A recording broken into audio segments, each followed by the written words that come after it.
Bruno Retailleau, président du groupe LR au Sénat. Sénat qui votera sur le plan de déconfinement lundi prochain. Bonjour Bruno Retailleau. Bonjour Elisabeth Martichoux. Merci beaucoup d'être avec nous ce matin en studio sur LCI. Bruno Le Maire est venu hier matin justement sur LCI dire qu'il fallait qu'un maximum de Français retournent au travail. Édouard Philippe, la veille, lui, mardi, a choisi de souligner l'immense péril sanitaire que constituerait un déconfinement trop rapide. Ils sont complémentaires ? Oui, sans doute ils sont complémentaires. On sait très bien qu'un déconfinement qui serait trop prolongé présente aussi de graves inconvénients sanitaires. Vous savez qu'il y a le syndrome de glissement pour les personnes âgées et vous savez aussi que les consultations se sont effondrées. Chez les généralistes, moins 40%. On sait parfaitement que toutes ces pathologies, ces maladies chroniques, on va les retrouver. Donc trop prolongé. Le confinement, c'est aussi des graves dommages à la santé publique française. Oui, mais vous partagez aussi la conviction qu'une deuxième crise sanitaire, si on allait trop vite, constituerait évidemment un risque encore plus important pour l'économie. Je suis d'accord. D'abord pour la santé humaine. Une rechute épidémique, ce serait à nouveau beaucoup de morts.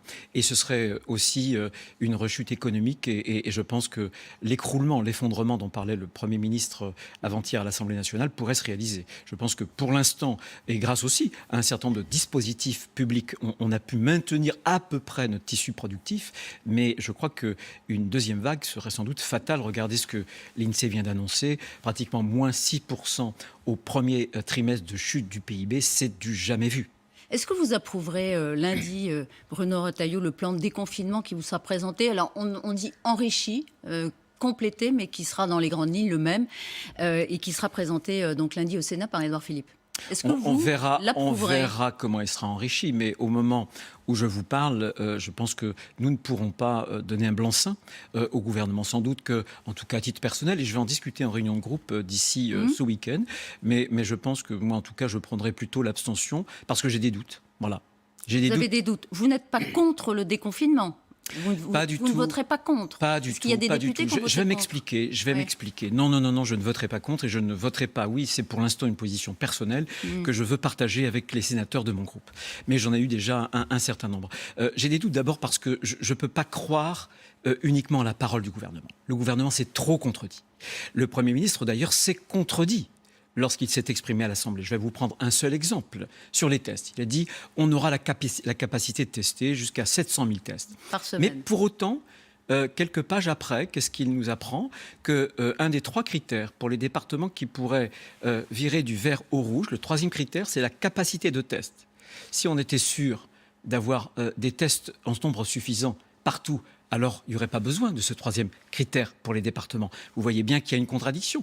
Contradiction aussi sur les masques, lorsqu'il a dit qu'il y avait de quoi fournir le besoin hospitalier pour 20 semaines. C'est faux, on le sait. Nous avons désormais à peu près les chiffres, y compris de l'aveu même du ministère de la Santé. Donc vous voyez, il y a trop de contradictions.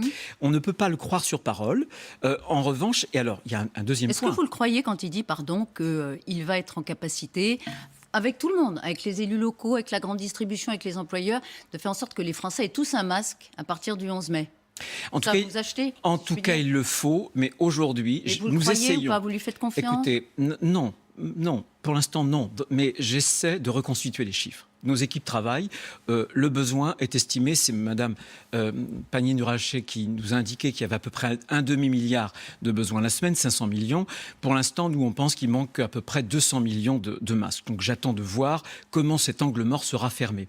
Je veux quand même dire un autre point, une autre raison, pour lequel nous ne pourrons pas donner un blanc-seing, la confiance au Premier ministre sur le plan de déconfinement. On voit bien que ce n'est pas un déconfinement. En fait, c'est un confinement qui sera assoupli. Et il a dit une phrase qui est capitale, qui a été souvent d'ailleurs relevée par vos confrères. Il a indiqué si les indicateurs ne sont pas au rendez-vous, alors nous ne pourrons pas déconfiner. Il y a une espèce de clause de revoyure. Exactement. Le 7 mai, ça vous rassure? Non, je lui reproche depuis le départ. Et vous pourrez voir mes déclarations, y compris que j'ai fait au Sénat. Je leur ai dit depuis le départ que la stratégie seule, passive, défensive du confinement n'était pas une stratégie gagnante. Qu'il fallait l'associer à une stratégie beaucoup plus agressive et offensive à partir du carré magique, qu'il reprend d'ailleurs désormais, des masques pour tout le monde, des tests pour tracer les contacts et pour les isoler, notamment dans des hôtels thérapeutiques. Mais ce sont les critères que vous contestez pour rendre définitif le déconfinement. Non, voilà. Ce que je veux dire, c'est que la France, d'autres pays l'ont fait. C'est la stratégie gagnante. Nous, on a quand même la 4e mortalité. La population française, c'est moins de 1% mondial. Et on a à peu près 11% des morts. Et nous sommes, au moment où je vous parle, hier soir, vous consultiez le classement international pour les tests par million d'habitants. Nous étions, tenez-vous bien, au 74e rang du dépistage mondial. Est-ce que c'est satisfaisant ? Et donc, qu'est-ce que vous suggérez ? Et donc, ce que je dis, c'est que nous n'avons pas préparé dans de bonnes conditions. Mais qu'est-ce que vous suggérez maintenant pour en sortir ? Eh bien, ce que je suggère, c'est qu'enfin, il y ait des masques pour tout le monde, qui soient absolument obligatoires. Mais ça, c'est ce que promet le gouvernement précisément. Non, pas obligatoire. Il dit pas obligatoire les commerces... en dehors des transports en commun. Mais personne, en Allemagne, on ne les a pas rendus obligatoires. Si, les Allemands sont en train... Les Allemands avaient décidé, effectivement, dans un premier temps, de ne pas les rendre obligatoires. Et compte tenu des dernières nouvelles, ils envisagent de les rendre obligatoires. Ils ne l'ont ils pas vont fait. le faire. Mais ils vont le faire. Vous verrez, ils vont le faire dans les prochains jours. C'est l'information que j'ai eue par une comparaison des pays européens. Ils vont le faire par land ou une décision fédérale ? Je ne peux pas vous le dire. L'important, c'est qu'ils le fassent. Oui, mais nous ne le faisons pas. Mais nous ne le organisation. faisons pas. Et sur les tests, il faut massifier. Sur les textes, par Donc exemple. vous voudriez que le gouvernement décrète l'obligation absolue de porter un masque dès qu'on sort de chez soi ? Absolument, puisque les commerçants pourront refuser l'accès de leur commerce chez eux. Donc autant dire aux Français, un masque est protecteur. Un des reproches que j'ai eu vis-à-vis du Premier ministre, c'est qu'il a dit, mais la cacophonie, c'est les scientifiques. Non, la cacophonie, il y a un moment donné, on sait bien que vous prenez... C'est aussi les scientifiques. Non, mais vous prenez des scientifiques. Elisabeth Martichoux, vous prenez 2 scientifiques, vous avez en général 2 avis différents. Bon, peu importe. Le choix du politique, c'est un choix dans l'incertitude. Et souvent, quand les scientifiques sont divisés. Donc, c'est il faut gouverner dans le brouillard aujourd'hui, ce qui se passe. Oui, mais comme justement, jamais. ce que je reproche, c'est que, en termes épidémiologiques, on ne sait pas. Écoutez, hier, il y avait quand même 1000 cas nouveaux d'admission à l'hôpital. C'est énorme dans une situation de confinement. C'est énorme. Et je ne sais pas si jeudi prochain, absolument, et je le comprends, et il a raison de ce point de vue-là, je ne sais pas d'ailleurs comment il pourra justifier jeudi prochain. Il a dit que le 7 mai était un jour qui préparerait, sans doute en fonction des indicateurs, le déconfinement pour le 11. Les 3000 cas, aujourd'hui, je ne sais pas combien... Il y a de cas. Ce que je sais, moi j'ai lu l'étude Pasteur. L'étude Pasteur dit qu'il y a 2,6% de contaminés qui sont hospitalisés. Est-ce que ça veut dire qu'à ce moment-là, aujourd'hui, on aurait par exemple pratiquement 40 000 cas ? Attendez, pour comprendre, votre raisonnement et votre démonstration, vous dites, dans l'état actuel des dispositifs de déconfinement, on ne peut pas déconfiner. Je pense que... Il faudrait le test beaucoup plus généralisé et le port obligatoire du masque. C'est la raison pour laquelle je pense qu'Édouard Philippe fait une sorte de pari, mais on voit bien que c'est ceinture et bretelles. Je pense que dans tout son discours, le discours respirait d'inquiétude.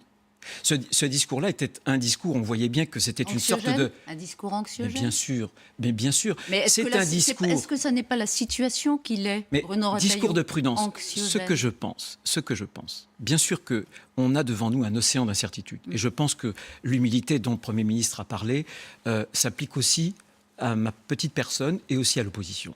Simplement, ce que je veux dire, c'est que nous n'avons pas que des incertitudes. Il n'y a pas que des échecs dans cette épidémie. Il y a des pays, y compris des pays européens, qui ont déconfiné beaucoup plus tôt que nous, et nous avons un taux de mortalité catastrophique. Et Pourquoi, après des semaines et des semaines, autant de cas d'admission à l'hôpital ? Pour donner des perspectives aux Français, puisque les Français sont quand même dans une situation eux-mêmes d'incertitude, ce sont encore une fois des points d'interrogation vivants sur le court et le moyen terme, pour donner des perspectives. Qu'est-ce que vous préconisez ? Je préconise ce que je préconisais il y a un mois. Ce que je préconisais il y a un mois. On doit casser les reins de cette épidémie. Pas seulement mettre la France sous cloche, des masques partout, des tests. Et par exemple, sur les EHPAD, il faut systématiquement, évidemment, contrôler, tester les personnels, et pas seulement, comme la doctrine actuelle le veut des ARS, quand il y a un cas qui s'est révélé positif dans les 15 jours avant, on teste toutes les personnes confinées, y compris d'ailleurs dans les prisons, et il faut tester largement. On trace, bien sûr, on trace. Moi, j'étais plutôt favorable à condition qu'elle respecte les libertés publiques, favorable pour l'application numérique, mais là encore, on n'est pas prêt. Et puis, on isole. Mais on aurait pu isoler depuis des semaines et des semaines. On a des hôtels qui sont vides en France. On aurait pu les réquisitionner, payer d'ailleurs à 30 ou 40 euros la chambre d'hôtel et confiner, mettre en quarantaine des gens qui souvent sont asymptomatiques, mais qui peuvent contaminer justement leur famille. Aujourd'hui, la chaîne de contamination, Elisabeth Martichoux, nous ne lui avons pas cassé les reins. La politique de test, effectivement, n'a pas été celle-là, mais il n'y a pas de test suffisant, mais il n'y a pas de masque suffisant. Mais pourquoi ? Attendez, avant de dire pourquoi, ça veut dire que c'est demain, fondamental. Compte tenu de cette situation, vous dites, il ne faut pas déconfiner. Je dis qu'on peut déconfiner Est-ce que très vous demandez prudemment. le maintien du confinement? Non, je clairs. ne le demande pas, je demande les moyens. Voilà, je demande les moyens du confinement.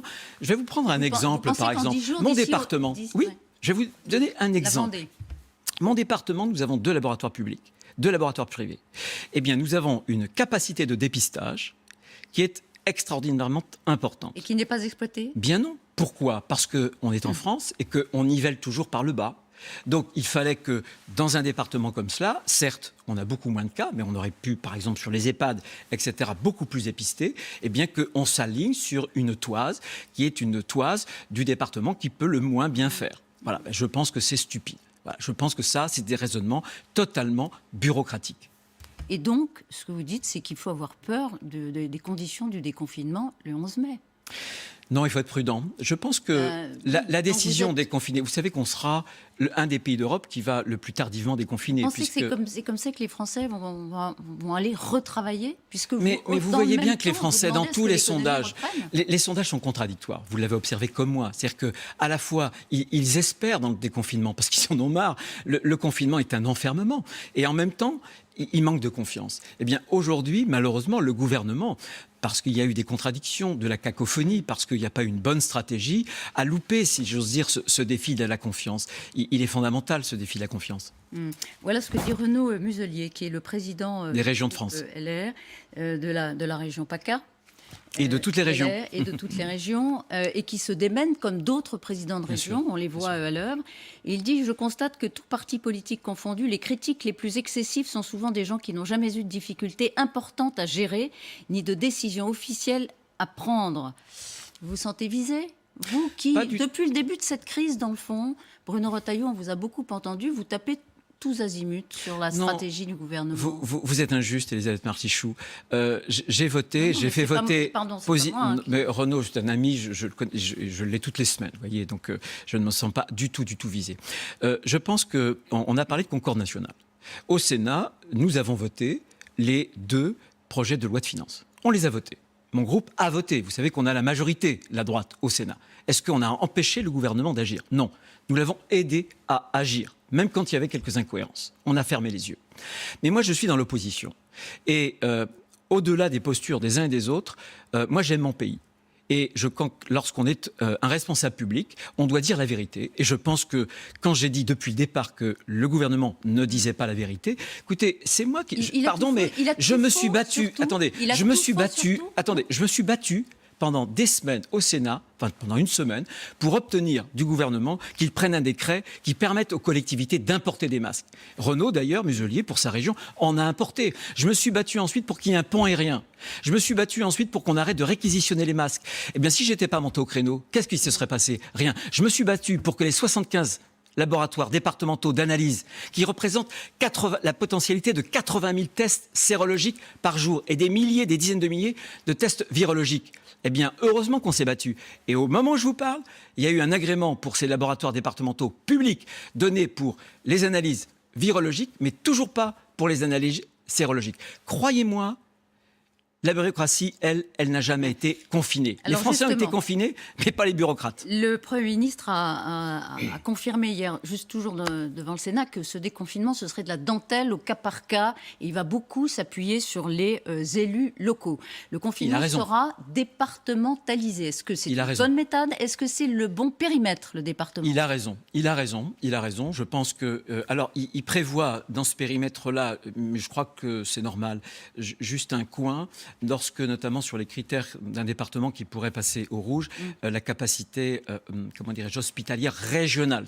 Donc là, ça sera la capacité régionale qui sera mise en questionnement.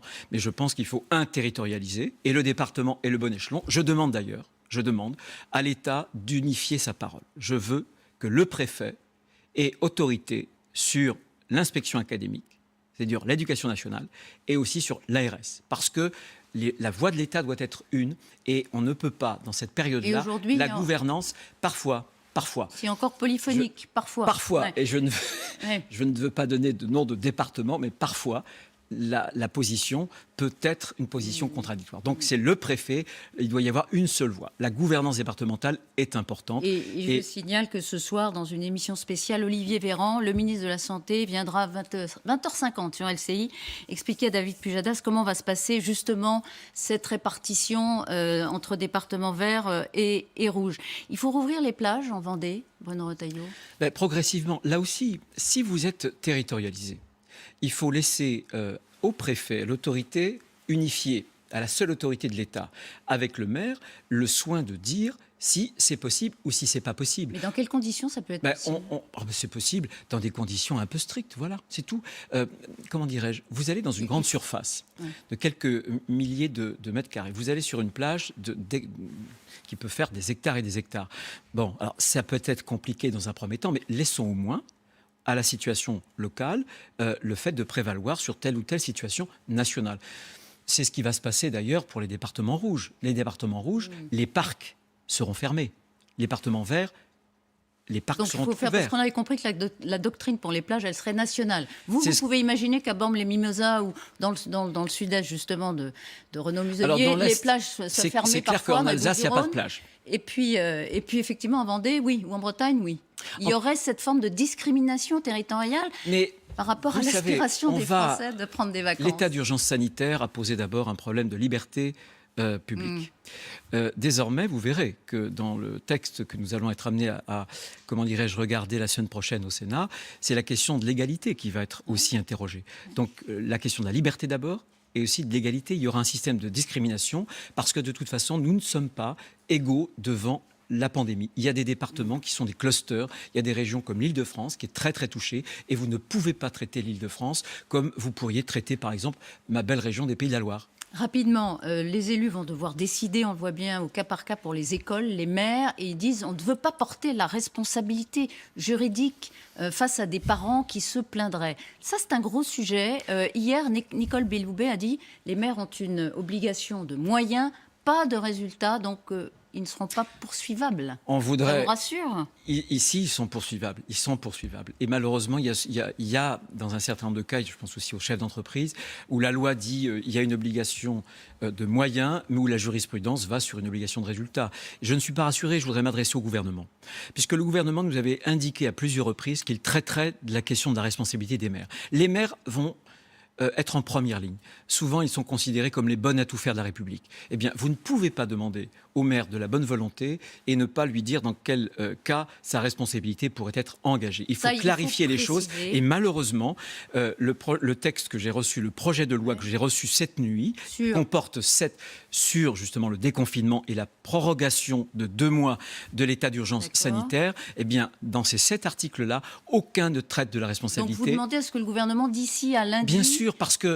Bien sûr, parce que nous ne pourrons pas le faire, sinon ça sera un cavalier, ce qu'on appelle un cavalier législatif. Comme le texte n'en parle pas, le Parlement ne pourra même pas l'amender. Donc je demande au Premier ministre de modifier ce texte pour que les maires, les chefs d'entreprise connaissent exactement les règles de la mise en cause de leurs responsabilités. Sinon, il ne peut pas y avoir de déconfinement possible parce qu'il n'y aura pas la confiance. Si c'était le cas, en 2 mots, est-ce que vous, maire, vous rouvririez les écoles primaires de votre je pense que dans un département, rouge, peu de maires le feront. Je pense que dans un département... Vous serez vert ? Je pense que l'ouest de la France. Et donc, dans ce contexte-là, oui, je pense qu'il n'y aura pas de choix pour les verts, mais pour les rouges, ils ont le choix. Vous diriez non. En tout cas, si j'étais maire dans un département qui sera rouge, je me méfierais énormément compte tenu, vous savez, des dernières études qui montrent qu'il peut y avoir des problèmes chez les enfants. L'étude notamment du NHS en Angleterre et l'étude de Necker, on n'en sait pas plus pour l'instant, mais ce sont des choses qui peuvent inquiéter. Quelle inquiétude générale. Bien sûr. Enfin, je veux dire que moi j'ai connu Xintia en Vendée, 29 morts, vous savez, et déjà à l'époque je m'étais aperçu que nous n'avions plus la culture du risque. Il faudra vivre avec le risque. Le risque, même dans des sociétés technologiquement très avancées, le risque fait partie de nos vies. Il faut le regarder en face pour le combattre. Merci beaucoup Bruno Retailleau Merci d'avoir de été Martichoux. ce Merci. matin sur LCI.